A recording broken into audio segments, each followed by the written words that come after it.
Good evening, everyone. Thank you so much for joining us for this director's conversation with these four amazing Black artists.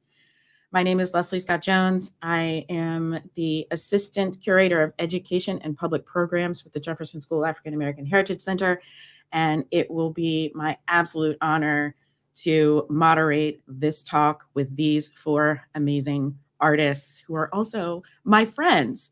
So bonus for me. So let me just introduce these amazing people in case you don't know who they are. First up, we have David Von Strawn. He made his directing debut with Piano Lesson by August Wilson last year. He has played principal roles with CPG in Fences and Jitney. He was also a star in Black Mac. He has been Charlottesville theater all the time, every day, all day, and we are so glad that he is with us tonight. Our second artist, Shelby Marie Edwards. Now, I know y'all know Miss Shelby. She is a solo performer, a poet, a teacher, an actor, a writer. She hosts the Seville series and open mic that is also at the Jefferson School. Last summer, she directed Hambone for CPG, and we are so, so glad to have her perspective tonight. Third up, I get a little misty talking about T. Ames because I have known them since they were 8 years old. They grew up with my daughter, and to watch how they have grown and flourished and become this absolutely amazing, badass theater artist brings me so much Black joy. So much Black joy. And I am eager to hear their perspective on what we are going to delve into tonight. Last but not least, Mr. Isaiah Anderson. You might know him as the membership coordinator for the Music Resource Center, but the Charlottesville theater community knows him as an amazing actor, a complete cut up in the rehearsal room, and an amazing dancer. It's going to be great to hear from all of these amazing artists tonight. So I want to bring all of them in, and let's start a conversation. Hey, what's up, everybody? Hello, hello. Look at us acting civilized now. We were not civilized 10 minutes ago, just to let y'all know. If I may, Leslie, I want to make a couple announcements before we start the conversation. Absolutely. I want to say, first of all, in my personal experience, to God goes all the glory. Second of all, I want to acknowledge that we are standing on stolen land from the Monacan people, and we always need to acknowledge that and hold that for what it's worth. Third, I want to honor Black and Brown women and Black and Brown femmes who have achieved whatever greatness that America has in their work and experience, past and present, from the beds they've warmed to the presidents they've raised. Their servitude, both voluntarily and involuntarily. Because of them, we can. Without the Black and Brown woman, there is nothing. There is no America. So before we start any conversation regarding Black theater, we need to acknowledge all of those things, and hereafter, in order to achieve full equity. So I just want to say that before we open the floor. Yo, I love David. I missed him so much. Oh, like, didn't miss him in here. See, this is why the theater department loves David, because he will just go and bring it down and be like, I didn't even, what? Yeah. I mean, everything you just said. And thank you. Yes. You're welcome. You're welcome. So we absolutely have some questions that were done beforehand. But you know how we do. We go take it how it comes. And for those of you watching, there absolutely will be a moment for you to ask your questions at the end. Okay, so. All right, so our first of all, what I want to do is I want to do a check-in with all of you and just get your perspective about, where you are, not just artistically, but as a human in the world, dealing with all of the things that we're dealing with right now. Just a little check-in, like, where are you? What are you thankful for? And what do you need? Ike, you want to take it away? Okay. I wish I could give you a solid answer on how I felt, like, with all of 2020. I feel like 2020 has just been holding us by the shirt and just been punching all of us in the face, and it just won't stop. We've been dealing with murder virus and murder hornets and murder cops, and it took Betty Wright and Kobe Bryant, and it just keeps going. And like, I don't know, I've been dealing with like a lot of friends and family loss, and it just put me in a space where I don't want to do art right now. And I've never felt like that. Like, anytime like someone's like, you want to do this show, you want to do this dance, I'm like, yeah, let's do it. And now I'm just like, no, I'm good. No, thank you. So it's got me in a space where I guess I'm looking for change. Yeah. And the only thing that's really like keeping me sane is piano practice. So I've been learning a lot of new stuff, learn some new jazzy chords, but I mean, I don't really want to do anything but just like run and eat. I feel that. T. Well, first of all, I want to say I feel you, Ike. I really do. I'm grateful that you said that, because I'm glad this is not a conversation of just like, yay, we're happy and feeling great, even though everything is like horrible right now, right? I think it's important to be real about how we feel and what's going on in all ways, right? And so thank you for saying that. I really appreciate that. Honestly, 2020 so far, I was actually self-quarantined 3 days before quarantine started, because I was sent to the ER from a severe knee injury. And so I was bedridden for about a month and a half, 2 months when COVID first started. Sorry, David, I didn't tell you. And my knee is still pretty messed up. Obviously, you were dealing with some other things. So I accept your apology, and I completely understand. David's feeling a little left out right now. He's like, I love him so much. But yeah, and so because of that, COVID hit me in a different way, because I already felt isolated from people, because I physically wasn't feeling well. And then when my knee started getting a little bit better and I could physically start walking again, and I could leave my room and not feel bedridden, I realized that art was the one thing I could always turn to. And so I'm grateful that in the midst of COVID, that I've been blessed to still have a job.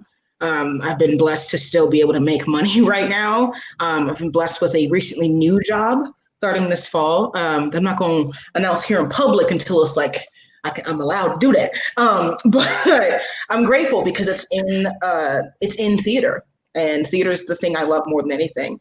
I've also been working on devising my own Africana-based self-care practice in theater. And gearing it towards young people. So talking about mental health, talking about being honest about what we need and how we can get those things, low vibrationally and high vibrationally. And so I'm looking forward to the future, not just past or post COVID, but understanding that living in the present right now is the most powerful thing I can do. And it might hurt sometimes. It may be really hard, but I think that's part of the truth. And that's what I'm most grateful for, that I'm allowed to at least say I can be present right now. So yeah. That's where I'm at. David.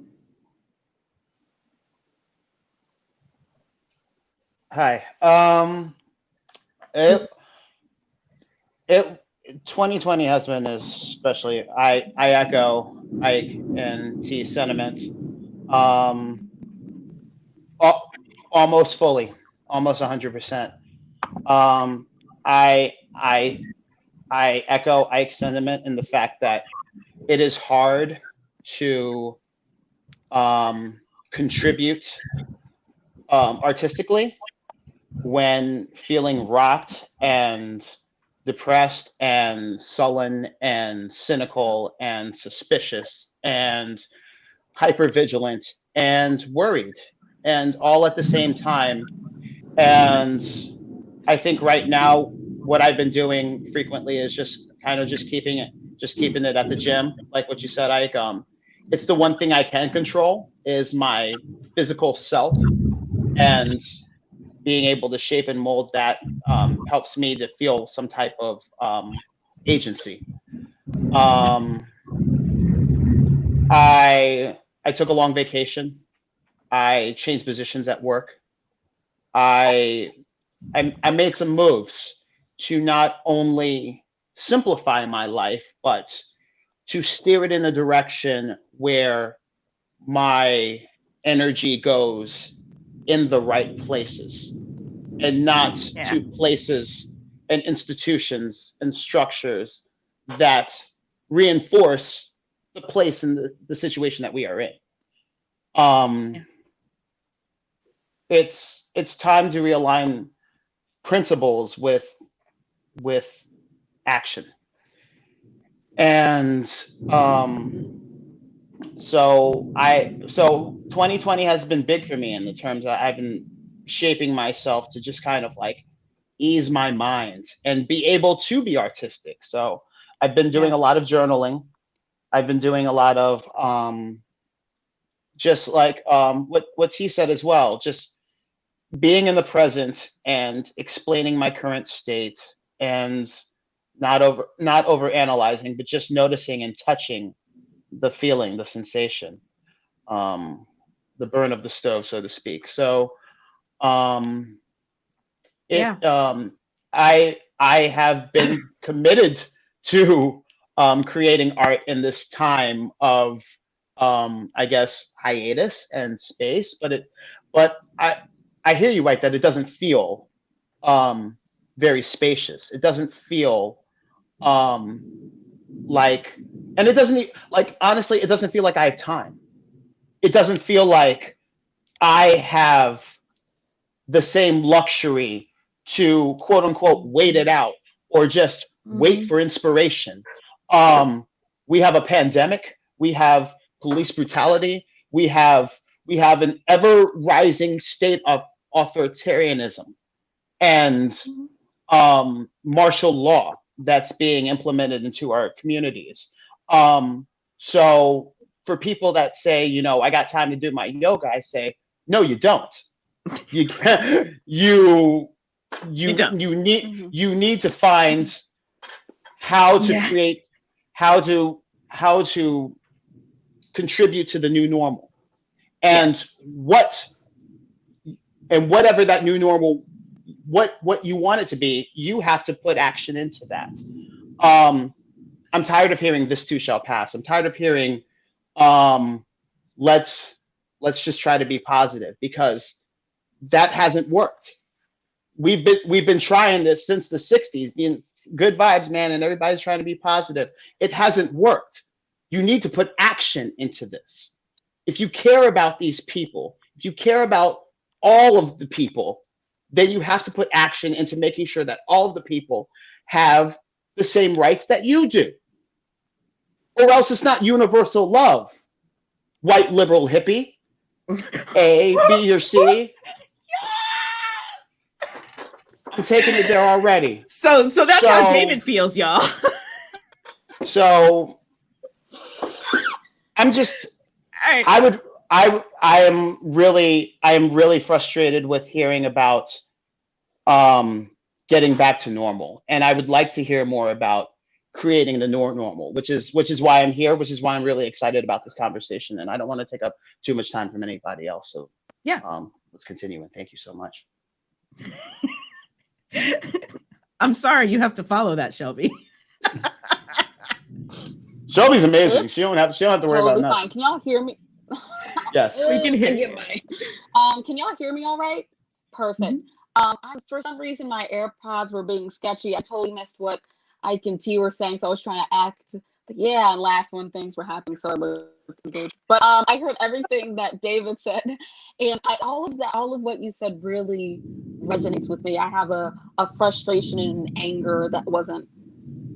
I mean, I've always been upset about everything that happens. Anger is just something I rarely feel, and lately I've just been filled with rage. And I think it's a rage that empowers me to speak up and open and often and unapologetically. So I think that it's very easy for me in particular to like lay low. But that's not who I am. That's not what I'm interested right now, or probably for the rest of my life. And I agree with what Dave said. Again, like, you're doing yoga, great. You have time for that. You don't, because that time should be spent elsewhere. There's a quote that Bernice King wrote on Twitter that I've been holding with me ever since I read it. It was this idea of, oh, we'll invite Black people to the table. But that statement's problematic because it implies who has ownership of the table and control of who comes.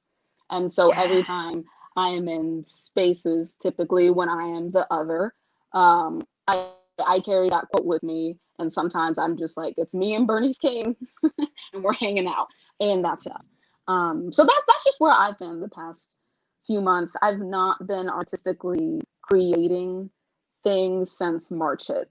I've been preoccupied with other stuff, but I hope that now going forward, I can find space to either create art or just do something for me. And sometimes that's taking a walk. Other times it's doing my hair. We all know that can be a whole thing. It's a whole sit down process. But just making sure I center myself, because certainly the world will not. Absolutely. And I think that's what,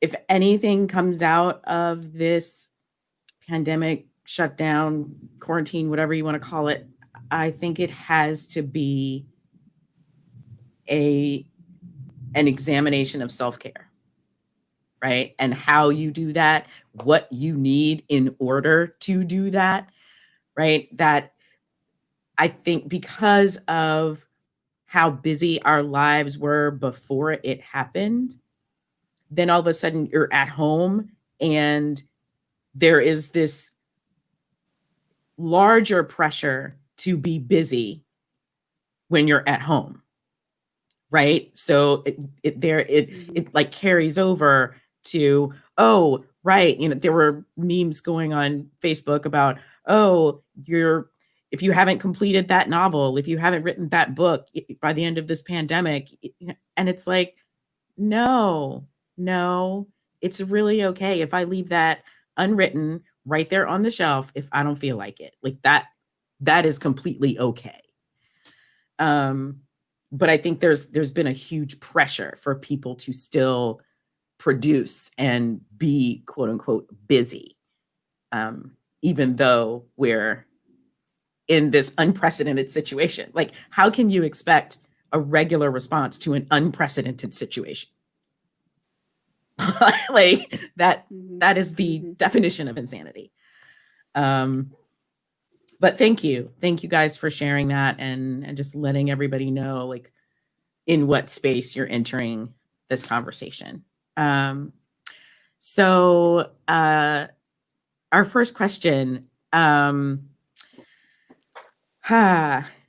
it's got, okay, so let me just explain. Because I was in the middle of creating questions, and then someone decided to send me like a page and a half of, hey, these are the things that I think we should talk about. So I've then had to distill down the page and a half. My fault. You know, I get passionate about stuff like this. It was. I know. There was like 3 different sections, and It was. outline. It was sectioned. It had headings. Like he was serious. It was a semester's worth of syllabi. It was serious. Okay. It was serious. It was deep. It was big. So let me just say that first. So I'm going, and some of these questions have 2 to 3 parts, because when you're distilling 2 pages worth of stuff, that's what happened. All right. So our first question, in the current crisis, medical, social, spiritual, physical, can art, or specifically theater, save the world?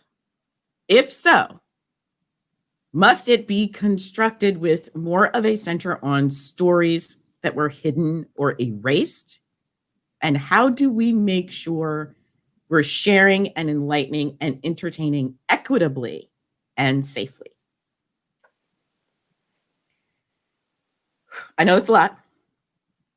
That's a lot. But let's just start with the first part. You want to repeat it one more time? Yes. Let's just start with the first part. In this current crisis, can theater save the world?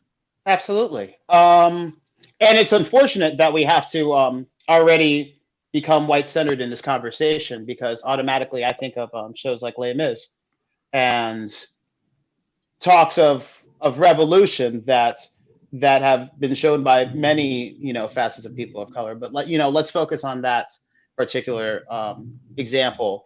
How its historical context also tells a story in its dramatic expression, and we need to tell the stories of yesterday in order to let people know how this went down. I think that 2020 is especially important because we need to write about what's happening in 2020 so that generations later can understand the bullshit that we went under. No, pardon my language. So it's important to write down these spaces in history, and it saves the world because it shows what the world can be if we just give up all hope. Yeah. I heard a quote. I'm paraphrasing, but it was like, "This despair is the ultimate sin," or something like that. And I understand that once you give up all hope, then everything else is worthless. Theatrical stories provide hope, and if you can leave the theater feeling hopeful for tomorrow, then I think it leaves opportunity for the world to not be so dystopian as because quite honestly, I know it could be worse. It could really be worse, and it's because of resilient individuals saying no and showing up and showing out, to where it hasn't gone completely down the spiral. So I'm grateful for that. So I mean, knowing that you are in this space of feeling like you don't have the energy or the spark to do anything, what's your answer to this question? Well, I hate to sound like Magneto all of a sudden, but one, I feel like theater has been taken from me. I was in the middle of rehearsing for a play, and then we got shut down 2 weeks before tech, and it was just like a gut. It was just like a punch to the gut, and and then I've felt really angry, and I'm like, do we owe it to the world to save it with our art? As much as our art has been like snatched away from us and abused, and how we've been saying everything that we've been saying in every genre of art that we have. And I mean, we invented the blues, you know, like we've been saying, you know, our world needs saving, our people need saving for so long. And with what's happening now, like everybody wants to join in and say, let's save the world. And it's like, oh, so now you want to save the world because you ain't got nothing else better to do, you know? So that's kind of where I am with saving it. I would love to. I think being able to save the world with our art would be awesome, and having a hand in it would be great. But like right now, the way I feel is like we don't owe it to the world to save it. And That is so real. I think that is so real. I think we should save ourselves, and Yeah. and those who want to join in, come on. But just know that's how I feel. Yeah. Yeah, Shelby. I'm gonna jump in. I love everything about that. I often think about like what world is it that we're saving? I think that there is a literal sense, whereas we can't devise a piece that will create a vaccine. We can't create a piece that will be a mass. Like we can't do that, but we can save parts of Blackness, however that exists for you, because we know Blackness is not a monolith, right? So I think that there are parts of our culture that we can save in this time and definitely document it, because what we don't want is a watered down version of what happened. Like, oh, during quarantine, Black Lives Matter, it got fixed. That's not how it went. But those are my initial thoughts. T, what are you thinking? Not to call you out, but I'm gonna. No, I mean, so I love that you brought that up, and this idea that do we owe it to the world to save it, right? Because Black people have been saving this world over and over and over again for generations, right? And so, one, we're tired. Two, where's the reparation? Where's the money? Where's the compensation? Where's the energy exchange? And three, exactly what you and Shelby are saying, right? That we have to save ourselves first. And then I think about, what does that mean? This idea of saving myself. What am I saving myself from? And then realizing that I'm saving myself from the world, because the world is inherently cis, het, and white and straight. And so, when I throw it down to that, I realized that I have to go back to why I started doing theater in the first place.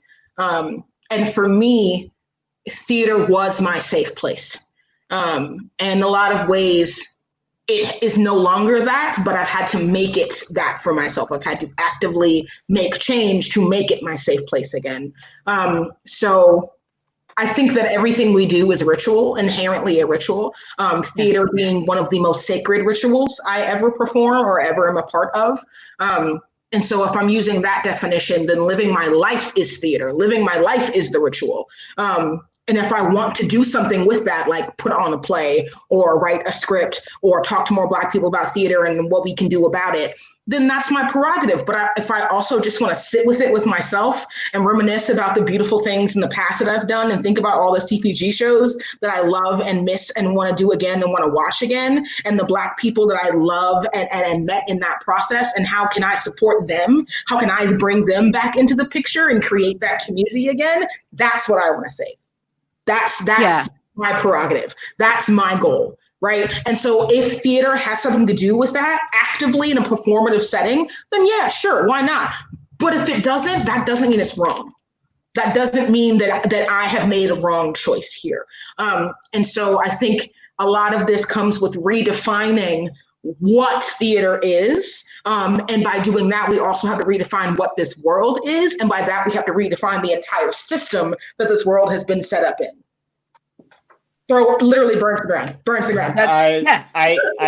I hear and echo all of that, owing it to ourselves, telling our stories. And we live in a wonderful time where it's like, we don't need the stage. We don't need the white box office. We don't need the Right. white casting director. We don't need the, you know, the agent. We have a device with a camera on it. We have a computer with editing software. We have talented videographers. We have talented photographers. We have an ecosystem of artists who are willing and are waiting and are itching to contribute to their stories and different stories and something that's shocking and provocative and new and exciting. And I think all of that is valid and real. And I'm excited for the future, for creating the new normal, for creating the new theater. Theater is just an expression of art,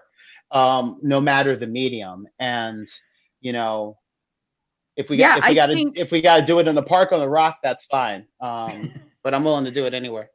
and I think the good thing about being in the house and having to think about this stuff, it gives us the freedom to reimagine how we do things, right? And not be bound by the way we've always done it, right? So it really can become something that is really owned by us, right? That's structured the way we want, that is spoken the way we want, that is experienced the way we want, because now we have all of these devices to control that, right? And we're not boxed in by what someone else, some gatekeeper, is allowing us to do, right? Like, I love that you said that, because I often think about who gives me permission to do what I need to do to help myself, right? Who told me that I'm not allowed to care for myself first? Who told me that I can't take care of my community and then serve and then do the little coon into the world, right? Because I'm done doing that. It's exhausting, right? I mean, I know all of us have had several different types of experiences dealing with code switching and being the only Black person in the room, being the only Black woman in the room, being the only queer person in the room, right? And then when you add all those identities together in the world of theater, it automatically becomes performative. And I'm tired of pretending, I'm tired of acting like I'm fine when I'm not. Right? And because there are some days during the pandemic where I do feel happy. I wake up with a smile on my face and I'm grateful for what I have. That doesn't take away from the fact that I'm also angry. It doesn't take away from the fact that I also am tired. It doesn't take away from the fact that I miss my friends. I miss my family. That this pandemic and everything that's going on in this country right now has torn down so much inside of me. Both can be true, right? Binaries are inherently Western. We need to get rid of them because I'm tired. Well, that's the thing, right? That is the thing where it's really okay for us to, I think this is the perfect opportunity for us to cultivate something among ourselves where it is okay to live in both of those spaces at the same time. Yes. Right? And relearn that it's really okay if you are happy and angry at the same moment. And what does that look like? And can we please make a space so that's okay? Right. Right. Exactly. Because that's what's going to feed that next artistic thing that comes out of us. Right. Understanding the dichotomy between those two things, the why and the how of those of seemingly opposite emotions. Yeah, that's the meat of it, right? That's the stuff we want to get to. That's the stuff that needs to be explored, especially in the Black community, where we are time and time again, even within our own families, told that there are emotions that are not available to us. Right? Like, especially as Black women, we are taught, no, you are the peacemaker of the family. You are not allowed to be angry because it's not pretty. You're the caretaker, so you can't, there are certain things that you just aren't allowed to do. You're not allowed to care for yourself because you've got to care for everybody else, you know, and that has always been a thing that I've struggled with because I was always put in that position, right? Like to the point where I almost felt guilty if I was happy about something. Because if I was happy about something, I was paying attention to me and not to everybody else, and that was wrong. Right? That's the kind of stuff that we as a community need to pay attention to and figure out how to deconstruct and relearn. And only in those spaces where we're allowed to be both at the same time can we do that. Yeah, I've been feeling a lot of guilt recently for being happy or feeling, still feeling present and working on myself during this pandemic. Because we're in a place where I don't know anyone like within arm's reach who has personally been affected by COVID in that way. Like I've heard a lot of stories of people in Charlottesville. I've seen it. I've been around it in that way, but there's also a guilt there of, okay, just because it's not right in front of your face doesn't mean it's not existing, doesn't mean it's not still there. Same thing with police brutality right now. Same thing with all of my friends night after night filling the streets of New York in all of these beautifully, wonderfully organized protests, right, for Black Lives Matter. I wish I could be there. And I feel guilty that I wake up every morning and I teach a theater camp for small kids who are just at home bored. You know what I mean? And not taking away from that because I love that job. I really do. And that's part of my sanity right now, but trying not to feel guilty for prospering in a time that feels like we shouldn't be prospering is inherently something built into being Black. That's something I'm not allowed to feel how I feel because X, Y, and Z is also happening. Yes, absolutely. Absolutely. I think that's important, and that's something that we need to talk about is Black folks inherently having a stake in this battle and also being physically and emotionally and spiritually incapable to take part in some of the actions and feeling exactly what T is talking about. And that's okay. Diversity of tactics, risk assessment, all of those things need to be taken into consideration in moments like this, and just realizing that sometimes it's just okay to sleep and just decompress and just hide under the covers if you need to, and just sleep it off, because this feeling that you have is your DNA, and it's inherent and it's passed through, so it's understandable. And I just think that we just need to like really highlight that portion of it. I hate to quote J. Cole Snow on the Bluff, but it's like I feel it. It's like sometimes you don't know what to do, and sometimes you don't have all the information, so you're just really trying to absorb everything and be taught at the same time, and also contribute, and also be effective, and also have the energy. And there's a lot of things. That's what it is, right? It's that being Black in this time, especially in this time, it's like there are so many places and things you feel like you have to give your energy to. And no matter what choice you make, you feel like you've made the wrong one. Right? It's like, oh, I didn't do that. Oh, somebody, like I literally was having a conversation with Ray Smith, like 2 weeks ago. And he was like, I know I haven't answered you. You asked me a question. I don't know. And I was like, sweetie, it's fine. It's fine. Like, all you had to say was, I needed to take a minute for me. And it would have been okay.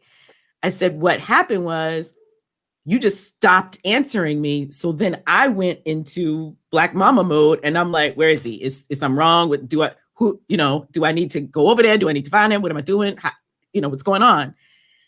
And I said, sweetie, he was like, oh, I didn't want to like let you down or disappoint you and blah, blah. And I was like, please do not think that way. Like, if you don't have time or space or emotional energy for something that I want to talk to you about, just say that. Like, I will understand. And there's no blame, right? There's nothing wrong with that. And if you tell me I need to take some space, my answer to you will be, please take your space. And when you're, if you need to decompress with someone, I am here for you.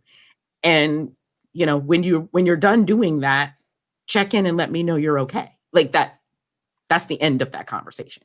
Right.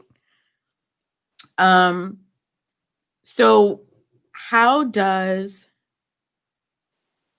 keeping all of that in mind, how does specifically this social justice movements, the movement for Black lives, how do those things and theater intersect for you? Like how important is it that they intersect for you? Well, for one, I can't separate being Black and my love for theater. I can't. So inherently they are connected.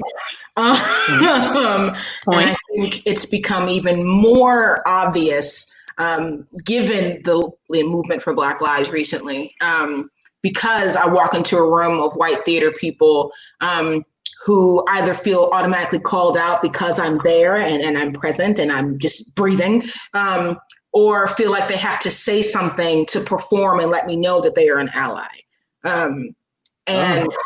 Either way, it's irritating because I'm like, I just came here because I want to do some theater. Like, I came here because I have a job to do and I want to do that job. And so I do think that they are connected. And I think whether it is an active choice or just what it is because of who we are, we need to acknowledge it. And not just us, because we already acknowledge it because that's who we are, but the white people in the room need to acknowledge it first. And after acknowledging, then they have to do something. Performative allyship is really starting to irk my last nerve. Like, can we talk about it? Speak on it. It's just, preach, girl. Oh, it's annoying. Like, and I get that a lot of people's activism could come through social media and things like that. But that being said, like, when you're sitting at home on your couch sharing that picture from that Black queer activist that you followed that one time, what else are you doing? Are you educating yourself? Are you reading that person's book? Are you donating to certain funds that are helping Black trans people right now? What are you doing? What are you doing? And I think we give way too much credit. We Black people, I don't know, give way too much credit to what is it? What's that MLK quote? Only love can drive out hate, or whatever that quote is. It pisses me off. Because that automatically makes it seem as if love is a passive thing. And it's not. Pisses me off when white people invoke MLK anyway, because he is a person that they inherently do not understand, because they were given the whitewashed version of him. They were given the, let's just love everybody and everything will be all right version. And that is not what that man was. That is not everything he said. No, usually not at the end of his life. And I think this is a perfect forum to explain to white people that when you say that you're gaslighting my outrage for equity and justice, just because that I'm angry for the love and compassion that I have for my fellow human being, does not make me hate-filled. It makes me frustrated with the fact that there are hate-filled individuals that can't see the beauty and the equity in myself, and it's just gaslighting. It's it's the same thing that we've been talking about. I think and also we have to address that from the moment that anybody comes out of the womb in America, they are taught and educated to look through the lens of a straight white male. in all aspects of life, in how we're educated and how we're taught through social constructs, both both directly and indirectly. This is infused into our life. And as a Black man, as a straight Black man, which is the white person of Black people, but that's neither here nor there. I mean, but I've had to unlearn my thinking and unlearn this incorrect ideals that I've grown up with. With that being said, it is a practice of making sure that Black lives are uplifted, Black lives are accentuated, Black lives are centered, because as Black people, we were never taught to do that. We were never, Yes.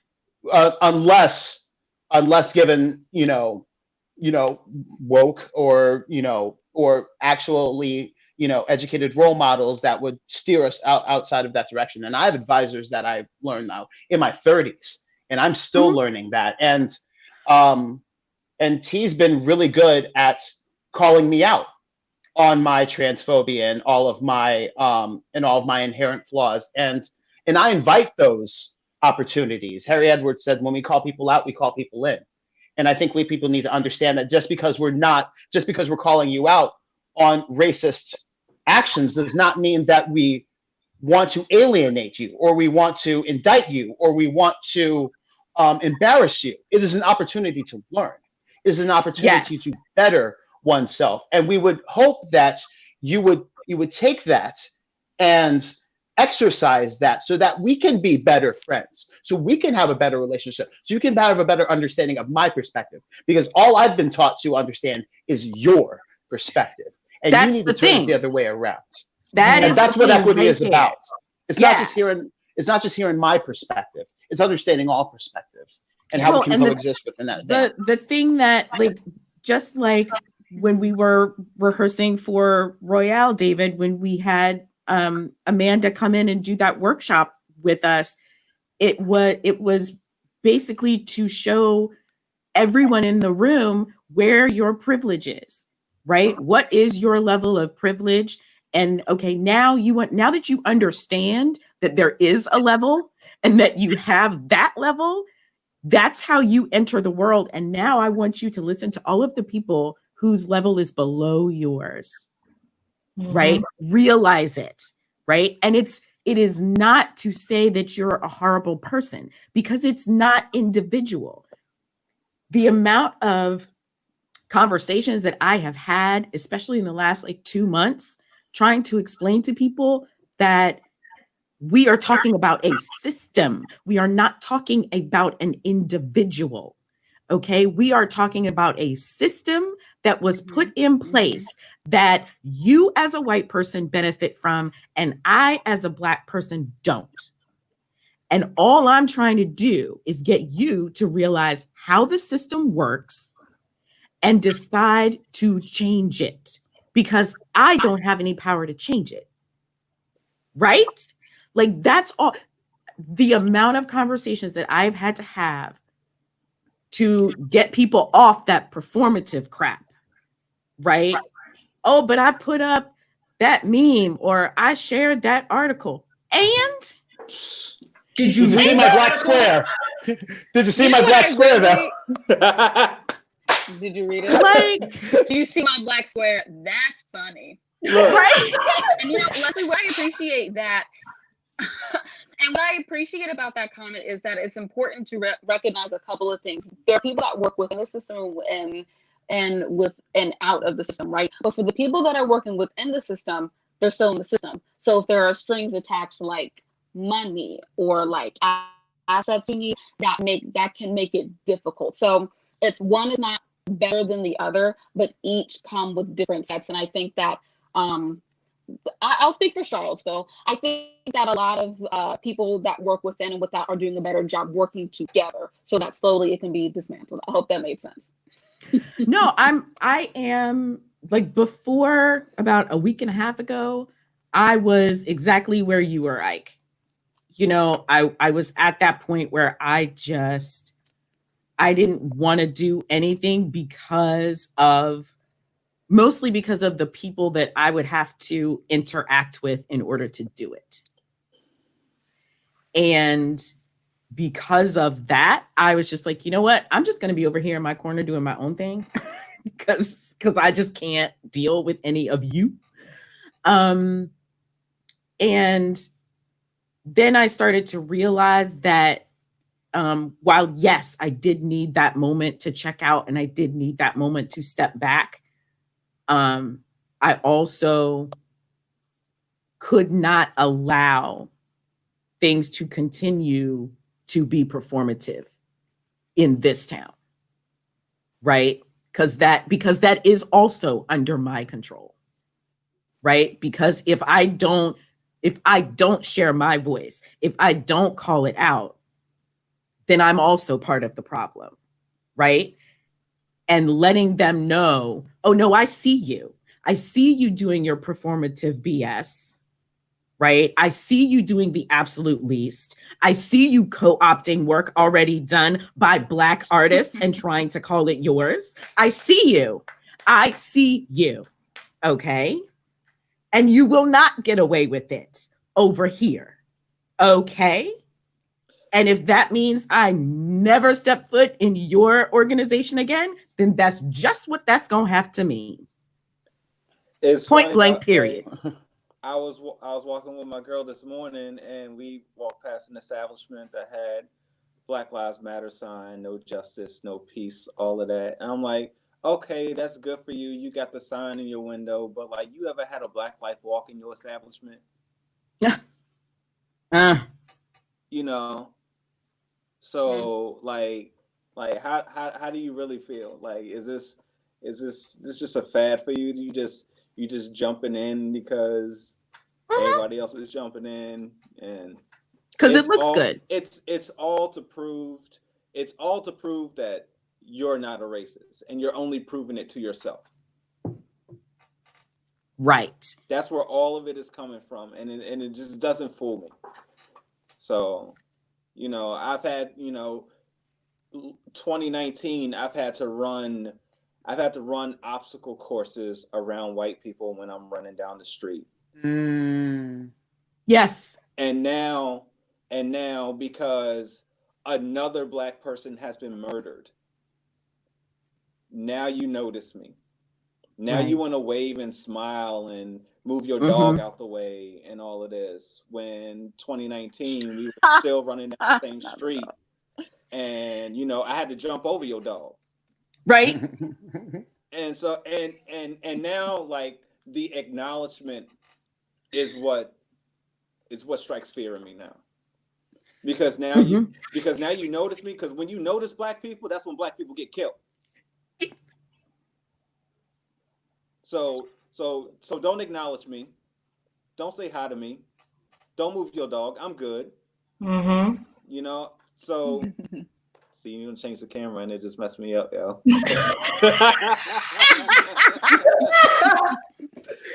Oh my God. But yeah, I don't like, and because you're doing that, like, I don't owe you the acknowledgement. That's the other thing. That is the other thing. Do not expect me to all of a sudden, because you have decided to acknowledge my existence, do not tell me that means I have to now acknowledge yours. If you wouldn't have acknowledged me 2 weeks ago, I don't owe you a hello. Keep right. moving. And see, you know what? I was having this conversation 2 days ago with a friend of mine. Here's the problem. White people as a whole are so used to everything being their business. They don't know how to keep it moving. They don't know how to say, you know what? That ain't got nothing to do with me. I'm gonna keep it moving. They don't know how to do that. Check along. Well, it's also a discomfort in people being uncomfortable with them. And I have a lot of exchanges with non-people of color, as I like to call them. And I'll walk by them and they'll be like, "Hey, are you okay? You doing all right? You seem in your thoughts, or something's going on." And I just gotta be like, "Yeah, I'm good." I keep it moving. It's a lie. like I'm not okay. Right. But I have to, you know, and that's another thing about like this trauma is that I have to lie to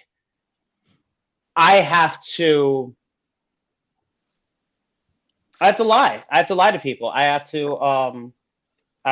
to say how I'm feeling, and it's completely not the truth. And I've gotten to the point where my silence is my protest.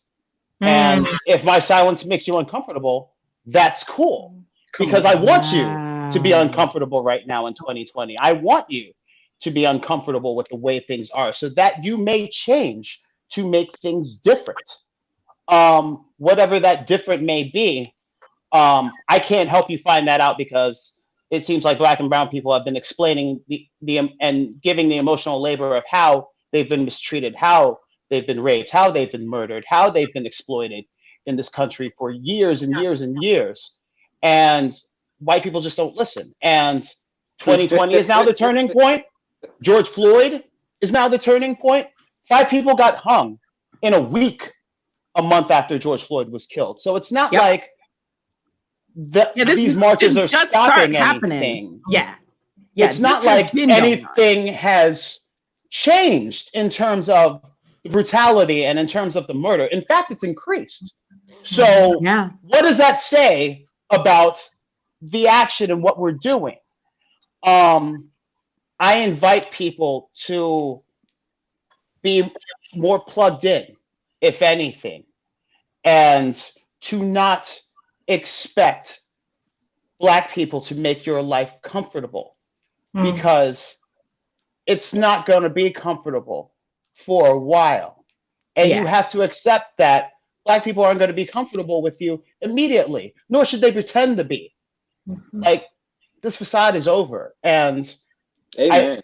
I've actually had, coworkers and some people that just have stopped talking to me because they think that I'm mad at them, or they're mad back at me. It's like, well, if he's not going to talk to me, I'm not going to talk to him. Or if he's going to be anti-white, I just won't. And that's cool. I accept that too. I am prepared to lose in this movement, and that's what we have to talk about for the social justice movement. What are you willing to lose? Because you're going to have to lose something. Friends, but you know what? Family members who lie in racist behavior. You're going to have money. You're going to lose something if you're actually willing to take part in this movement. So what is it? If you got to write it down, write it down. But our list of what we could possibly lose is so much longer and so much deeper than their list. Right? And I think part of what we have to, as artists, I think part of what we have to infuse into what we're doing, what we're putting in front of audiences, is the tragedy of that difference.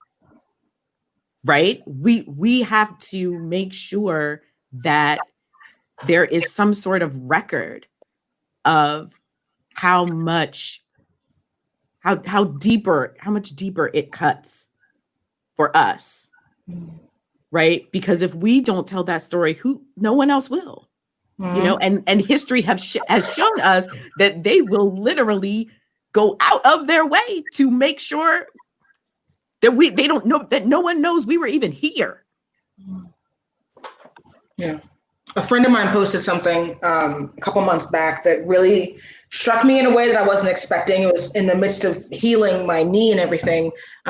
It said, in 20, 30, 40 years, what are you going to tell your kids you did in 2020? What story are you going to tell them? And when I first saw it, I was like, what are you talking about? And I really thought about it. I was like, oh, they right. Like, what am I doing? Right. And I think what Shelby mentioned earlier is a really good point to bring up again. There are people who work within the system and people who work outside of it.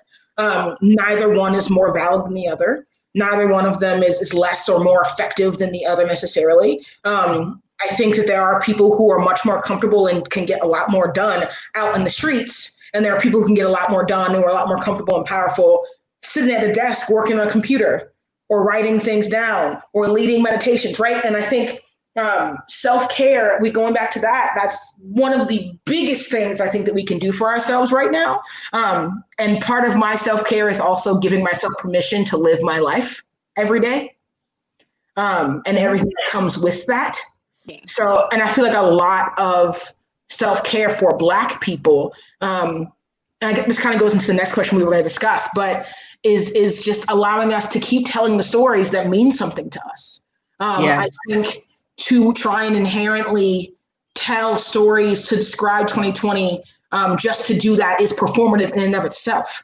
And we don't want to do that, right? Yeah. If there are people who feel called to write about what's going on right now and put that up, then please do it. But I think there's also so much merit still to the August Wilsons, right? To the Lorraine Hansberrys, to the Terrell Alvin McCraneys, doing what has been written by Black people, because all of that is included. It may not be specifically about what's going on right now in 2020, but it's still the Black experience. It's still something that I can inherently relate to, and that I want to tell that story because it tells part of my story, part of the story of people that I love around me. And I think that's one of the things I love the most about theater, is that my power is in telling the work and speaking the words of other Black people who have the platform to do so. Right? So I don't consider myself necessarily a playwright, not because I can't write plays, but because I'd rather be acting in them. I'd rather be directing them.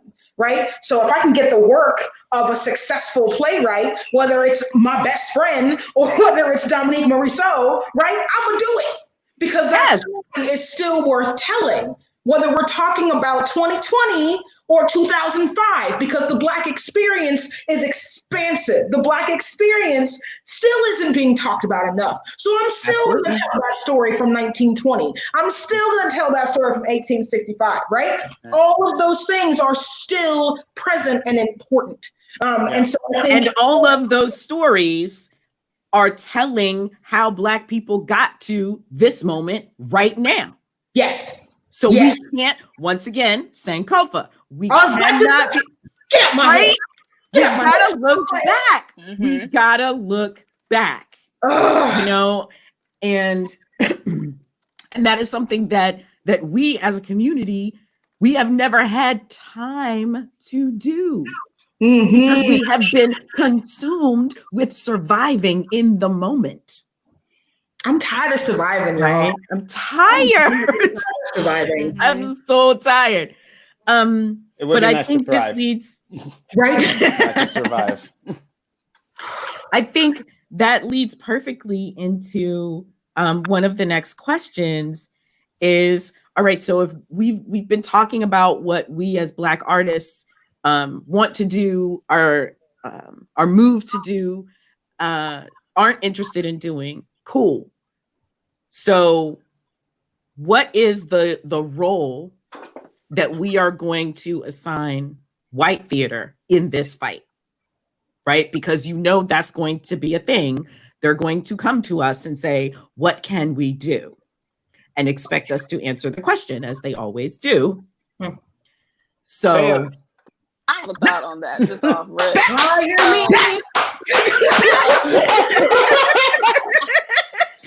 All right, Ike. Those of y'all listening, I hope you're actually listening. Yes, we are. But anyway, okay, this is what I think. This is not to point fingers, so I'm keep it generic. Those theaters in the area, for me, with money, with equity contracts, I would ask that they pass them to Black actors, who, for us, it might take us years to have enough actor points to become union. That being said, I don't want it to twist into you purposefully trying to take Black actors from doing things that are important to the community. But I think that predominantly white institutions should be intentional about the resources they have, whether it's equity contracts, whether it's money, or whether it's money. Yeah.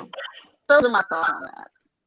Yeah. And I'm sorry, and adding on to that, I think something I really appreciate, again, we're being general here, is that there are some theaters that I've had experience with in the past that think that having one Black actor means that they're diverse, right? And they're like, Damn, I left the And Ike is room. gone. right? Ike is gone. By not He had to take a lap. right?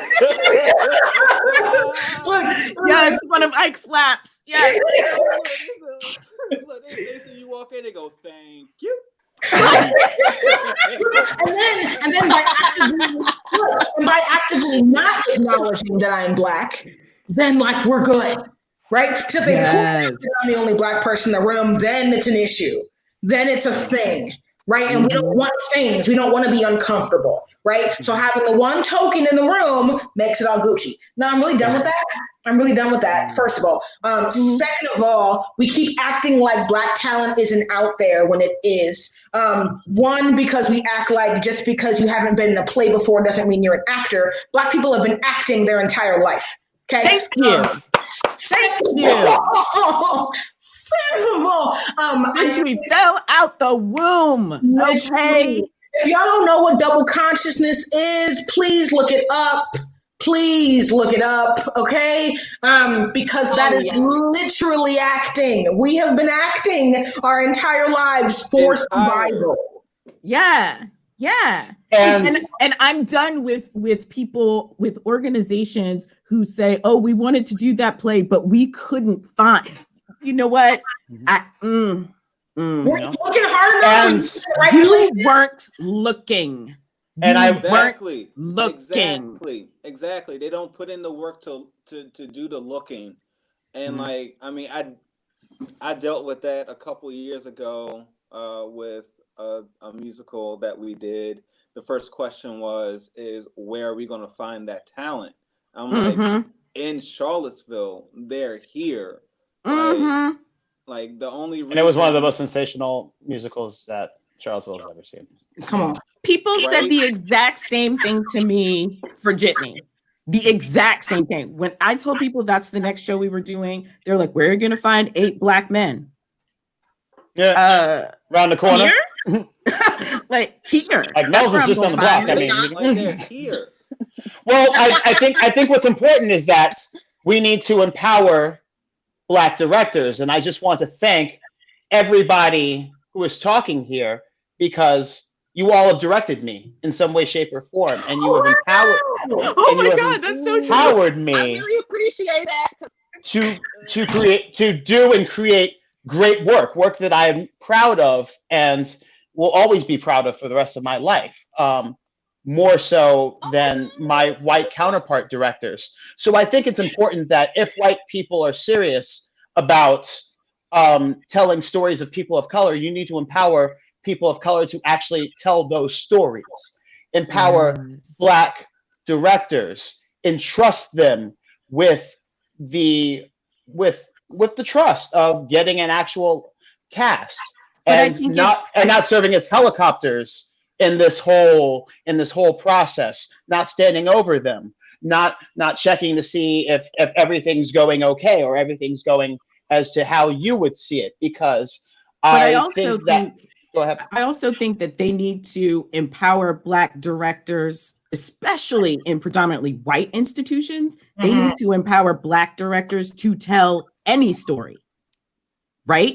Because freely in their own mind, in their own lens. It is not the white institution's job to save Black theater, nor should they want to.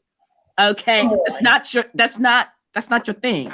No. That's not your thing. Stay out of it. Okay, because we need our shit. Look, the white blank period is so dangerous. It is so dangerous because automatically white people put themselves in the place of like, I'm here to help. What can I do? Oh my God, I just want to love you. No, get away from me. Oh my God. Like, yes. Like, give me the money to do what I do best. Yeah. That's allyship. That's what I want right now. Give me the money and give me the time and give me the space. And get out of my way.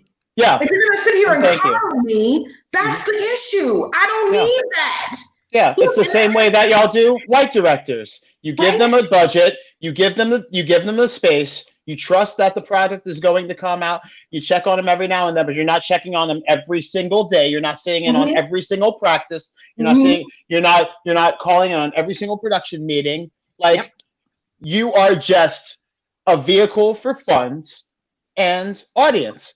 And we have to talk about the new normal if theater is even going to have an audience, if it's just going to be a whole bunch of iPads on the And chairs. I mean, what's going to happen next? Look, So look, like, And that's the thing. Okay, so that is literally the next place that we're going. can I say one more thing? Go go to. ahead. Okay, look, so Yes. something that has been bothering me for so long is, and I'm sure all of you have experienced this, again, generally speaking, Yes.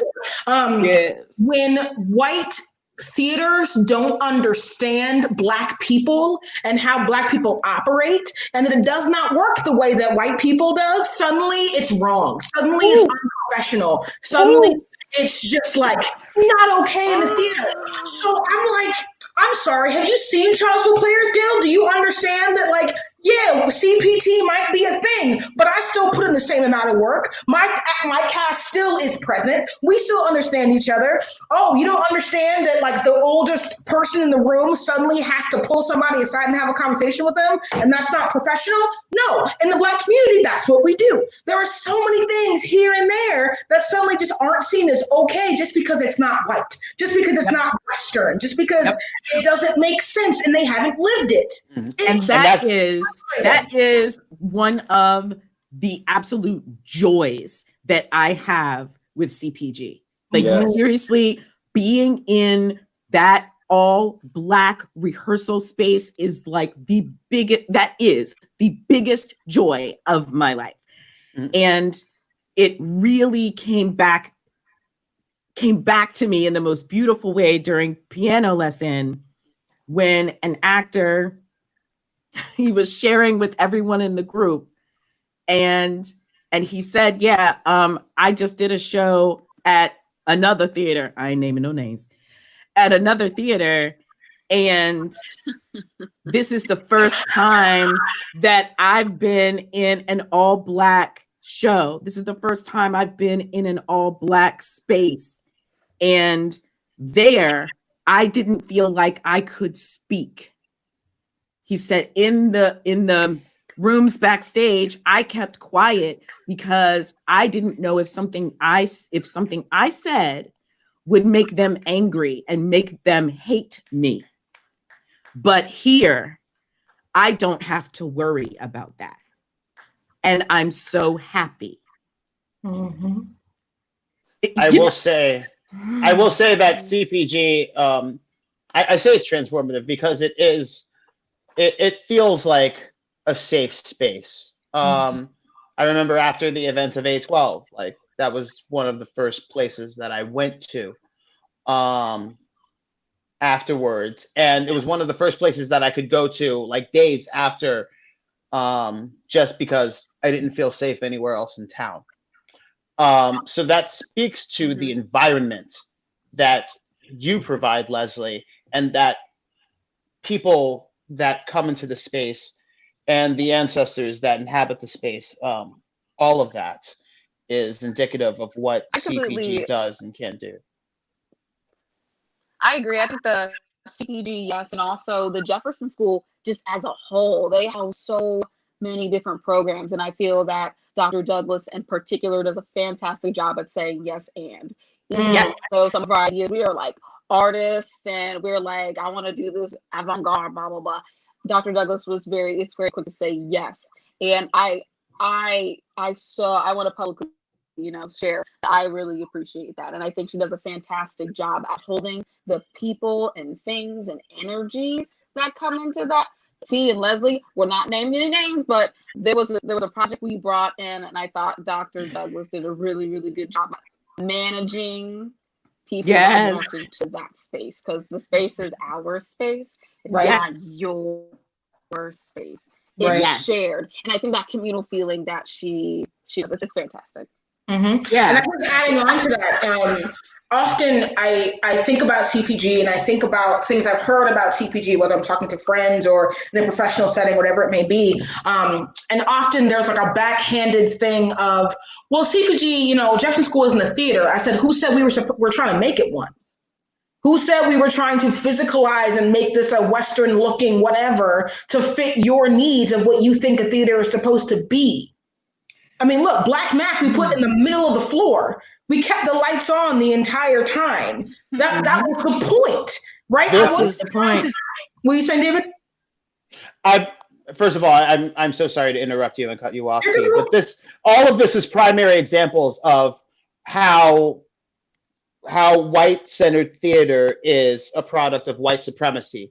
These terms of professionalism, these terms of uniformity and things of that nature. It proves that it's been viewed in a certain lens where this way is right, quote unquote right, and everything else that is outside of that is incorrect or abnormal or wrong or unprofessional or but that's always been what theater is. It's like been shaking the norm, asking the questions about why can't we do it this way?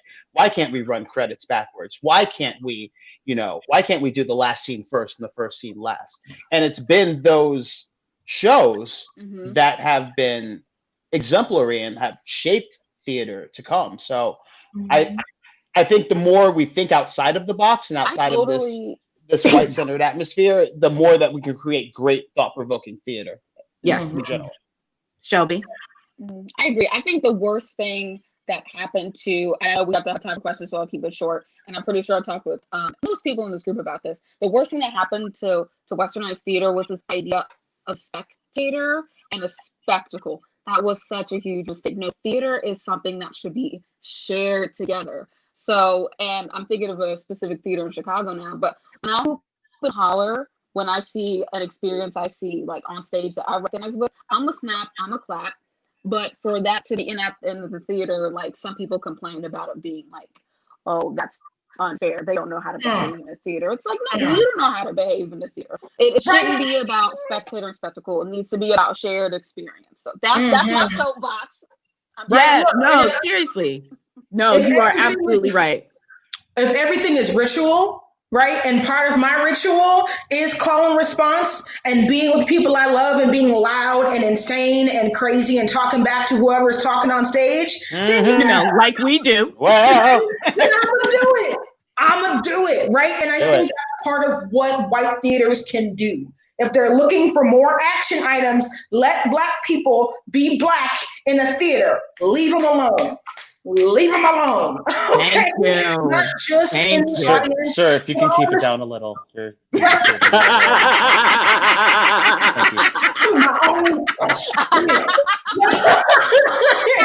I think that applies to audience, that applies to the actors on stage, that applies to the rehearsal process. Let me be Black. Let me do what I do best, because you will never experience this. And the fact that you are allowed in this room, that's a privilege. Okay? Absolutely. That's a privilege. So let's just talk about that. Let me be who I am and let you witness it and see how great it is. And then be like, oh, so I have been wrong this whole time. Wow, the system is so ridiculous. Oh, wow, I'm complicit in it. Wow, how can I change that? Right? And that's why I love theater, is that it makes us think. I think if you don't leave the theater uncomfortable or thinking about something or wanting to have a conversation, what was the point? Why were you there? Right? I mean, like every show I've directed up to this point, I've always had people be like, I've never seen something like that before. Or like, I've never heard a story told like that. And I was like, good. I'm really happy you haven't. Because I'm not trying to tell the story the way that other people have. Because those people, a lot of them are white. And I'm pretty sure that's what you're talking about. But you won't inherently say, wow, Black theater is beautiful. Wow, I've never experienced something like this. And by that, I mean, white theater can be super boring sometimes. I'm so happy to see that there's other ways of doing this that aren't just inherently white and straight and heterosexual, right? And so I think part of our job as Black people is just being ourselves unapologetically 100% of the time. And if people don't want to work with us, all right, cool. I don't really care about you no more. And if they do, great. Give me the money so I can do what I do best. Absolutely. Absolutely. All right. Pay us. Hashtag pay us. Let's go. So we have about 10 minutes left. So I want to open the floor up for questions. So if you guys have a question for us, post it in the comments. I'll see it. I'll put it up on screen. and we'll hash it out. But I think the entire thing about us being loud, which I hate that term. We're not loud. We are expressive, right? I like loud. I'm about to say I am a little loud though. I like I'm echoing in my house right now. My roommate upstairs probably just like, Lord Jesus. Like I am loud, and that's okay. I just think it comes from my grandmother. That word has a negative connotation for me personally. Mm-hmm. I feel But that. I just think Black people normally we are just more expressive, and I think we are more expressive because we have not always had the freedom to be expressive, right? So when we feel something, like T and I have talked about this, I don't know how many times, we feel emotions differently, right? There is a different level of, I don't even know what is the word I'm looking for? There is a different level of gumption. There is a different level of expectancy. There is a different level of force behind our emotions. Ashe. Our Ashe come out real different than anybody else's. Those who do not know what that word means, look it up. I'm not going to tell you. No, because Google's a thing. It is. Okay. But seriously, I totally agree, Leslie. I mean, like, I think because our Ashe comes out the way that it does, growing up, I even think about growing up in church or like walking around down the street. My mom used to kick the back of my heels because she said I was dragging my feet. And people don't drag their feet. That's not what we're supposed to do. Then I found out in college that dragging feet is what like drives up spirit. Yes. Right? So like the more I shuffle my feet on the ground, the more my ancestors are like, hey, let's get it together. Yes. Right. So I'm like, the fact that I was being taught from like age 6, 7, 8, all the way up to college that to not do it. Right. That doing what I naturally do was wrong and bad and was going to make me look like I didn't know who I was or what I was doing. Right. I mean, like, it's little things. It's the little things that impact Black folk. And I think we need to acknowledge that even more. When you say something that's messed up, you need to correct yourself. Absolutely. And keep going. I don't need you to profusely apologize to me. Just keep joking. We have our first question. What advice do you have for new and or younger Black artists just entering this space in this context? Shout out to my queen. Yes, Ayana. We love you, Ayana. Love you. You're wonderful. It took me a long time when I first started doing theater in this town. It took me a long time to understand that that there's an intimacy that's in theater. There's a sense of vulnerability, and to not shy away from it, but to embrace it and to understand that you're in the safest place to learn how to be a great performer. Yes. And so what I was trying to do was trying to be a people pleaser. I was trying to please the people in the room, and I didn't know. And it wasn't about pleasing anyone. It was about invoking feeling. One of those times where I really embraced that, Leslie, T, you were there too. It was a fences rehearsal where Gabriel was doing his dance, and it was the first time. It was the first time that we practiced it. Yeah. I totally. It was like the first time that like I truly like let go of everything that I felt I was and everything that just like did it. I tried to stand for, and I just let Gabriel just do his thing, and I followed him. And the feeling I got after that was it was incredibly emotional for me because I didn't even know what I just did. Yeah. And when it came out, it was gorgeous. It was gorgeous. And And- it got better and better and better every night you did it, because every night it's like you found something new. You let a new aspect of him come out. And some nights he was quieter than others, but like to watch you do that every night, like Mhm.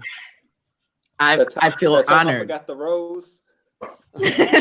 And I think what I would say in that vein is like to all those younger artists that are watching and that are wondering how to what they should create. I would just say create and don't let any confines define what you're trying to create. I would just say work and do and write and be and explore and laugh and write it down and document it. Put it on video. You got a camera. Everybody loves looking at themselves, so do the same and talk about how you feel. Like I think we're living in such an exciting time right now where there has never been so much power in the people's hands that it is right now. So we have so much opportunity to create what the next tradition is going to be and what the next structure is, and that structure will get deconstructed and they'll build a new one. But I think that we're in an amazing time, and I get so frustrated when people just want to sit and do nothing or hope for it to be the same, where it's like, no, we have the power to make it exactly what we want it to be.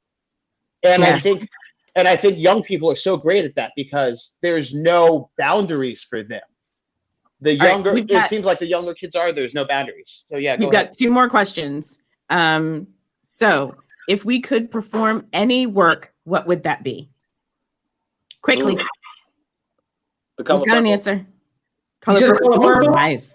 I want to redo 12 Angry Men as 12 Angry People. Like, ooh, nice. I'm trying to direct The Slave by Mary Baraka. Yes. Nice. Shelby.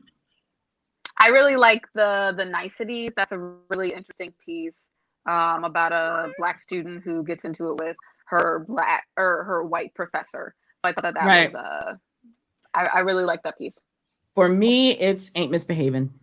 Always wanted. You always talk about that show because I love it. I just wish you would do it so you stop talking about it. I love that show. All right, performance rooted in white guilt is consistently fleeting. What should Black artists' response be to those white people when they no longer want to support us? Bye.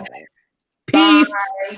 Our response should be peace. Our response should be we gonna go somewhere and do it our damn self. My energy is precious. My energy is precious. Yeah, and we I'm good. not gonna spend it on you anymore. Absolutely. And this is it's not it's a difference between again, I'm gonna quote some more rap. Royce the 5'9". He said the difference between segregation and separation is choice. There you go. Like I choose to be in a space, whereas I didn't have that choice before to be with my own people and in my own space. That is the root of almost everything that is wrong in the Black community. We have been so busy chasing whitey that we forgot to build our own. Right? As a whole, we forgot to build our own. And that's exactly what we need to do. Don't worry about what they doing. We doing our stuff over here. Period. And it's funny to forget that we have been trying to do some stuff we've been trying to do on our own, and then they nah, you can't be doing that. You coming up on us. So let me bomb your city. Right. Yeah. All right. Question. What's your Blackest theater experience, either on stage or off? I think that's a great question to end on. It was probably Jitney when Leslie cussed us all out a week before the show. A week or 2 weeks. I don't remember. But I felt like Auntie was about to get the belt out, and take it to all of us because she was not playing that day. and that's another theater experience that you won't get anywhere else, Right. and but is important, and gets the ball rolling, and gets things felt. I think Absolutely. I think what T says is important. Let Black folks be Black and direct in a Black way, and Black folks will respond. You might see it as unorthodox, All right. but So T, we don't get the what was your Blackest theater experience? Okay, I have two, but real quick. First was probably the first time we talked about the Rena Youngblood scene in Jitney, when I realized that Black love on stage has never really been a thing. And so we had to do that, and it was done beautifully, and I really enjoyed that. Thank you, David. I love you. And the other was a show called Dessa Rose I did up at Oberlin College back in 2014, 2015. I played a young Black slave or enslaved person. Sorry, let's give the power back to Black people. And I had to do a scene where I was whipped and branded on stage. And as I was screaming in the middle of the scene, I could literally feel ancestors just descending on me. Mm-hmm. And so this guttural experience just started coming out of me. And I had never experienced something as spiritual like that in the theater. So that is probably the Blackest moment I had. Shelby, what's yours? So I'm going to say, again, I have two, but I'll keep it quick. The Blackest experience I had in Charlottesville, I'm actually going to cite Open Ivy. I think that was the first time I'd ever worked with Leslie before. It feels like ages ago. But that was such a unique experience for a lot of reasons. And it was with you and your mom. Yes, my sweet mama was in it. She was so cute. So I would say that's my Black theater experience in Charlottesville. In Chicago, I was there my second day. I went to an open mic night, and I saw all POC improv group, and they did improv and slam poetry, and it coincided with each other. And they had a call and response thing inside. I had chills. Like, that was the most visceral, affirming experience. And that was my second day. I didn't know it was going to be. But that was awesome. The most visceral Black experience I'd ever seen. I wish I could recreate it. It was amazing. So my Blackest experience was during Black Mac. After we had just worked out the double toll and trouble, and it just so happened that on that night there was this major thunderstorm, and we do the scene and we get it all done, and it's at the very end of rehearsal. And I go into one of the back classrooms. Literally, I was just carrying a bowl and putting it on the table. So I didn't even turn on the light. And I go in and I sit the bowl down. And when I turned around, ancestors were just everywhere, like completely surrounding me. And they were all like, "You need some? What you need? We got you. What? What's up? They be doing that at the Just called us. We here. What? Ritual. Come on. And I was like, I'm so sorry. I did not mean to put y'all on alert. No, we good. Everything's cool. And from that day on, we feed the ancestors every time we do a show at Jeff's school for that very reason. Every time. Absolutely. All right. Last question. How do you define yourself as an artist? Hungry. And hold on, David, I know you're going to try and go like 20 words.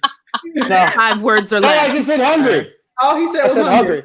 Hungry That's for it. respect. Hungry for exposure. Hungry. I want right. this. Hungry. All right. I like it. Ike, what you got? Learning, evolving, and damn good at it. Hi. Shelby. Yeah. I'm gonna say I'm personally a solo performer and a storyteller. And poet. I would say all of those words before things like actor. T. I would say alive and learning every day how to thrive, and learning how to be more present in my theater. So I kind of agree with Shelby. It's like, am I an actor? Am I a director? Am I a little bit of both? I don't know. But I do know that I am alive, and theater makes me feel alive. And I can thrive there. Yeah. I think I would define myself first and foremost as a writer. But but I don't like breaking the labels down like that. I would rather just say I'm an artist, because that covers all of the things that I do. And it doesn't give a hierarchy to any of them, right? So I can be amazing at whatever one I'm choosing to do at that moment. This has been so much fun. I have missed you guys so much. Like, and I'm going to like paraphrase another friend of mine. Seriously, when this is all over and we can hug each other, be prepared for a chiropractic adjustment. Okay. I'm overdue. Just putting that out there, because that's how forceful the hug is going to be. All right. It will be forceful and loving all at the same time. But presently, big hugs from a distance. I love you all. I miss you all. Yes. You all have special places in my heart, and I wish you well. And and we're still in it. So let's keep moving. Let's get free. And before we go, I do have 2 announcements. One, everyone tune in tomorrow night. House opens at 7:30. Show is at 8. We are doing a virtual reading of Radio Golf. Right here. Golf. And it's awesome. It's really, really awesome. You guys, it's going to be a great show. And second, I also want to let you know that T and I are reviving our Black theatrical voice class. We have actually changed it a little bit. Instead of 6 weeks, it's 4 weeks. So it's more intensive. There is the Eventbrite link right there to the 4 weeks of class with us. So you'll be reading a play a week, and we will go through the different themes that are important to Black theater in those 4 weeks. And it's a ride. It is an absolute ride. Can I read the description real quick? Absolutely, please do. The Black theatrical voice in Western American theater is often drowned out. Though misunderstood, appropriated, or altogether abandoned, the notion of Black theater is inherently different than Western theater, and that's still true. Many may know the works of August Wilson, but they may not be aware of how his work has been influenced by Black culture and the plays that came before him, nor how Wilson's work has influenced more modern Black theater. This class is for those in the theater community who seek to educate themselves about the wide range of Black theater through the themes and eyes of August Wilson, including acting approach, play history, and performance, and perhaps most importantly, maintaining the integrity of Black culture within white theatrical spaces, aka the whole reason why we're talking. Amen. And our last point, if you liked what you heard tonight, if you enjoyed this conversation, if you had fun, if you laughed a little, if you cried a little, open up your wallet. Open up your wallet. Let's raise an offering. Give us a little something so we can keep doing it for you. That's all I'm saying. We at church, I'm passing the plate, y'all. Put the little, come on. Hey, appreciate the money that jingles. Yeah. But we more like the money that falls. But that digitized money, that's even better. That digitized money. Plate. All right. Make sure you designate for CPG so that we are sure to have funds when we can gather together again to do something for you. All right? Yes, pass that plate. Let's go. Woo. Thank you so much, you guys. This has been so much fun. This has been absolutely just therapeutic for me to talk to you, Leslie, and enjoy you. Thank you so much. I love all of you so much, and I cannot wait to share with you in the next thing that we create together. And it's going to be amazing, and I'm so excited. All right. I love y'all. Thank you guys for watching. And you guys have a great night. Okay? Love you. Bye, friends. Bye, y'all.